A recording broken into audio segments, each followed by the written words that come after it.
Class 11 applied maths का limits and continuity का equation करेंगे।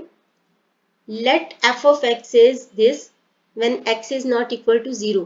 जब एक्स 0 नहीं है तो ये फंक्शन, और जब एक्स 0 है तो फंक्शन की वैल्यू है -2 कांस्टेंट।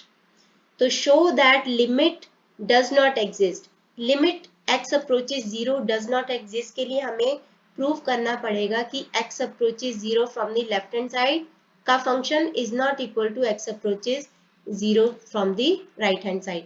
दोनों का फंक्शन अगर एक दूसरे के इक्वल नहीं हुआ तो लिमिट एग्जिस्ट नहीं करेगी। तो पहले हम लिखते हैं कि limit when X approaches 0 from the left hand side. तो फंक्शन क्या है,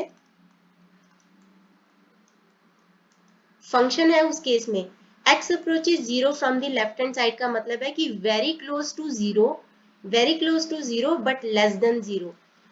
अब हमें यहाँ पे दो वैल्यूज दे रखी हैं कि अगर x 0 हो तो क्या फंक्शन है, x 0 नहीं है तो क्या फंक्शन है। लेस देन 0 चाहे कितना भी क्लोज हो तो फंक्शन हम यही वाला लगाएंगे, ये वाला। तो इसको लिख देते हैं x माइनस, ये है मॉड। मॉड जो होता है किसी भी उसको फंक्शन को पॉजिटिव कर देता है, तो x minus mod x upon x। जब x 0 से छोटा होगा तो ऑब्वियसली वो नेगेटिव होगा। तो यहाँ पे हम x माइनस, यहाँ पे x क्या हो जाएगा -x, क्योंकि 0 से छोटा होगा तो नेगेटिव ही होगा। तो -x upon x।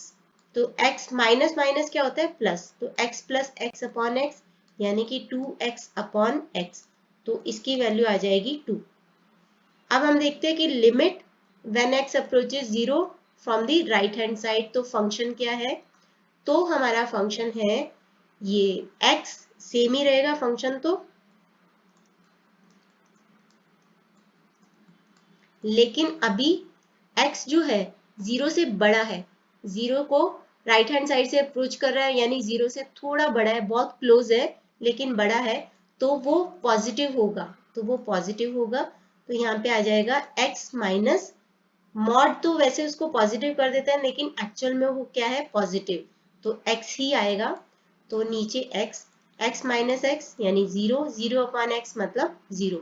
Since 2 is not equal to 0 मतलब limit when x tends to 0 from the left hand side function is not equal to limit when x approaches 0 from the right hand side का function.